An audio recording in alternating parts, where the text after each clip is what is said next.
Hey, thanks for joining me today. I'm Tim, the Suburban Dad, and I want to help you become a better bourbon drinker. How's that, you say? I want to go over some tips for tasting bourbon. Let's get to it.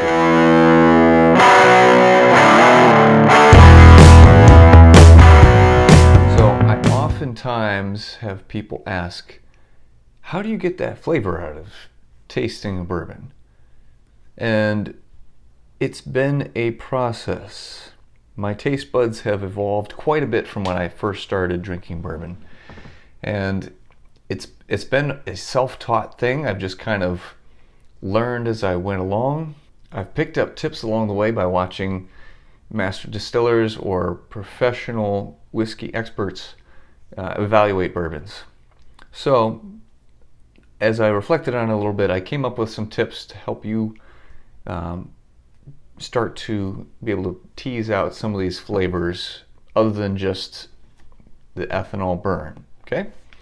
So for this video, I chose a bourbon that is readily available everywhere. Elijah Craig Small Batch.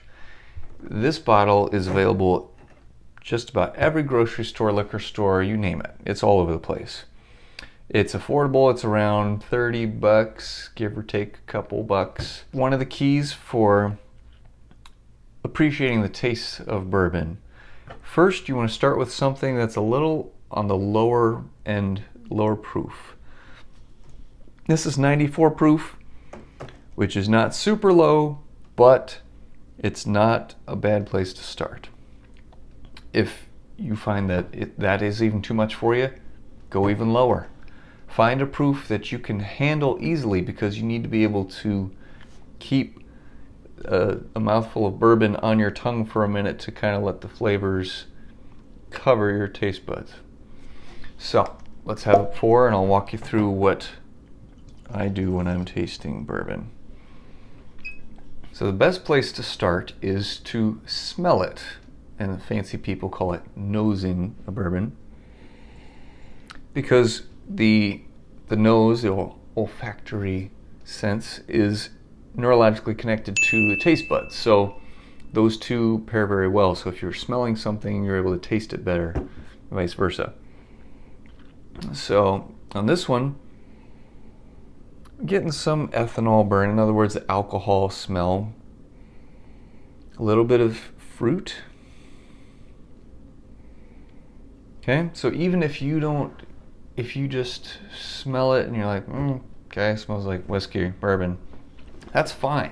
Start somewhere. Just get a smell of it and then take a taste. Okay, so I am evaluating flavor, feel on my tongue, how much complexity or richness is there to the bourbon. This one is, it's got a good flavor. It's fairly brief though. The taste doesn't last too long on my tongue. Whereas some more robust bourbons will kind of linger around. You can taste it for a while afterwards. This is good. It's got fruitiness.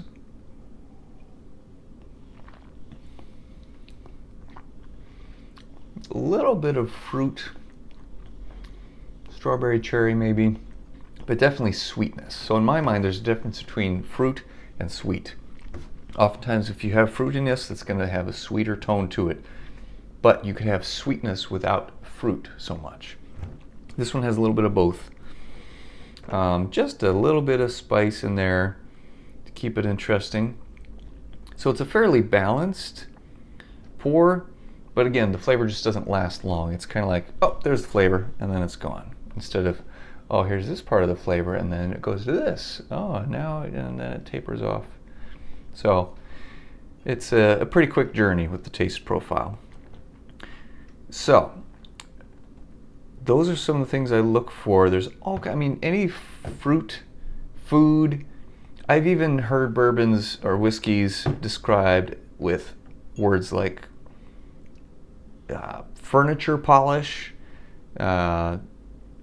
wood, flour, all kinds of different items that you might not even think about associating with bourbon. So just start out small. Taste something low proof, because you got to be able to hold it on your tongue like I'm doing here. And kind of let it wash over your taste buds a little bit. In other words, you're not doing a shot. Okay? So you kind of let it marinate in there a little bit.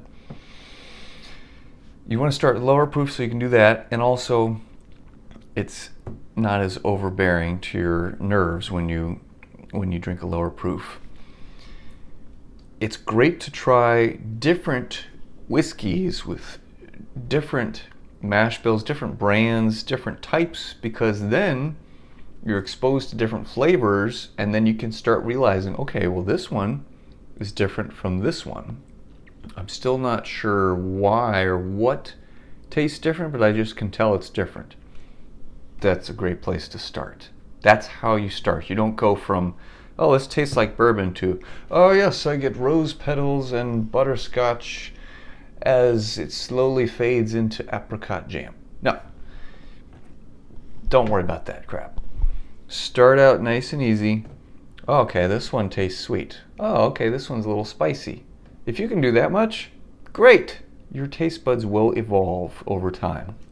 Just keep sampling different bottles, different bourbons, and you will get there, guaranteed. So start out low proof, allow it to swish around in your mouth a little bit, not like mouthwash, but just kind of roll it around on your tongue a little bit. Smelling it first is going to give you a nice intro to it. For sure, trying different bourbons is what's going to help you start to differentiate between what tastes like what. From there, you can dive in and study a little bit more about mash bills and what tastes like what. Wheated mash bills are going to taste sweeter and be a little creamier oftentimes. Rye is going to be more spicy. So you can just kind of experiment and explore there. Don't worry about fancy terminology, or if you don't pick up on some of the tastes that I talk about or that you read about. It's not a big deal. You'll get there eventually. So just take it one step at a time and just enjoy it. That's the bottom line. So I appreciate you tuning in today. If you haven't already subscribed, you are missing out. Just do it right now. Hit subscribe. That way you're all set to go when I produce another earth-shattering video that's going to change your life. Cheers.